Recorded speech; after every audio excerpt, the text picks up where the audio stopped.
If you enjoy the stories on my channel, please consider subscribing. Your support means everything. It keeps me motivated to keep creating content like this.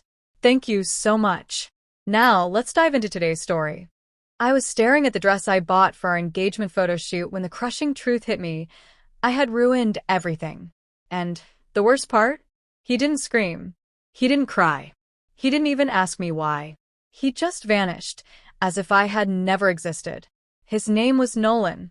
We met during my final year of college, a time when I was barely holding it together, juggling night shifts, early morning classes, and a mountain of exhaustion. Nolan was the teaching assistant in my marketing class.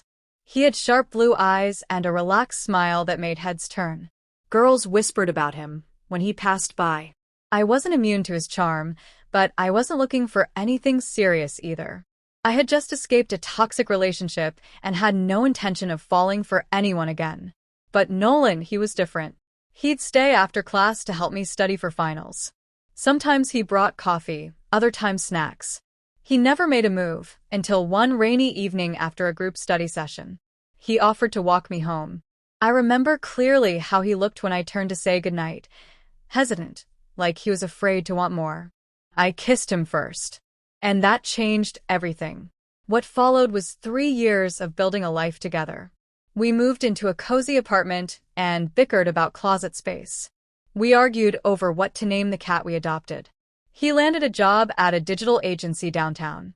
I started my own social media consulting business. We supported each other through thick and thin. But somewhere along the way, something inside me started to shift. I felt off, like I was missing out on something. Watching my friends party, travel, and live freely made me feel like I'd skipped an important chapter. I had gone from one relationship into the next without ever truly being single. I had never explored, never drifted. Then Leo appeared. He was a client, confident, bold, and nothing like Nolan. He wore designer suits, talked about yachts, and dropped names of private parties like it was routine. He flirted shamelessly. At first, I laughed it off. But the more I compared him to Nolan, with his wrinkled tees and grocery lists pinned to the fridge, the more I began to resent what we had. I questioned if I had settled. It wasn't love with Leo. Not even lust at first. It was the attention, the rush, the feeling of being noticed again, of being wanted, of being seen.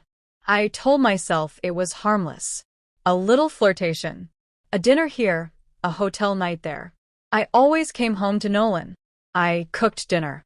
I asked about his day. I kissed him goodnight. I believed I could balance both worlds.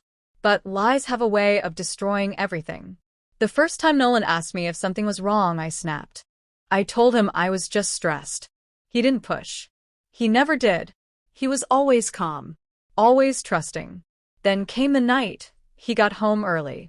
I was in our bedroom, sitting on the edge of the bed, deleting texts from Leo, pictures, voice notes, location pins.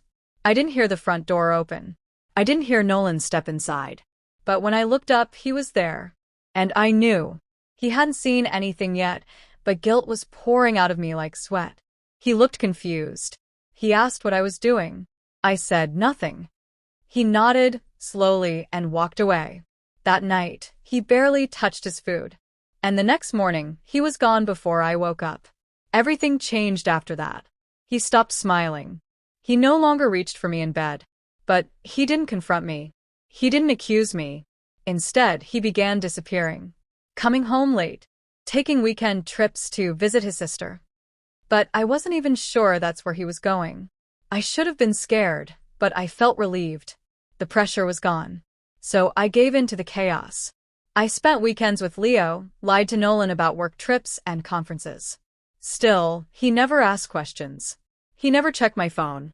He never demanded answers. And that silence? It became unbearable. One day, I walked in to find Nolan cooking dinner like nothing had happened. The cat circled around his leg. Music played softly. I burst into tears. He didn't flinch. He turned off the stove and waited quietly until I finished crying. Then he said, "If there's something you want to say it." But I said nothing. I was too much of a coward to speak the truth. I told myself I could fix it. that I could cut things off with Leo and fall back into the life we once had. So I blocked Leo, deleted every message, threw away the lingerie he bought me.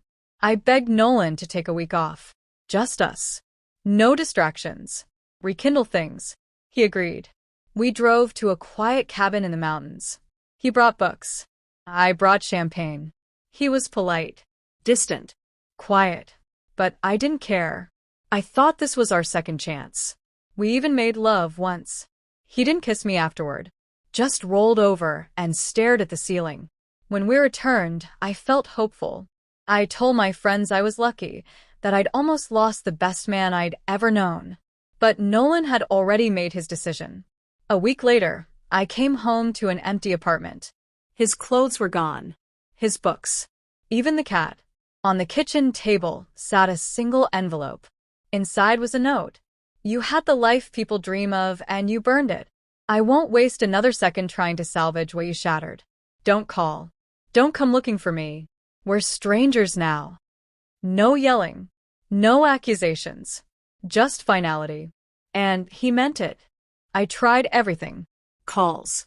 Emails. Texts. Nothing. I reached out to his sister. She blocked me. I even waited outside his office one day. When he walked out and saw me, he didn't pause. He just turned and walked the other way. He erased me, as if I had never existed. And the worst part? I deserve it. Sometimes, I still fantasize that one day he'll come back. That he'll hear how sorry I am. That he'll see I've changed. But Nolan never looked back. Now, every time I see a man in the grocery store reading the back of a cereal box the way Nolan used to, I remember. I remember what I lost. I destroyed our future. And Nolan walked away so quietly, so completely. It's like I was never part of his life at all.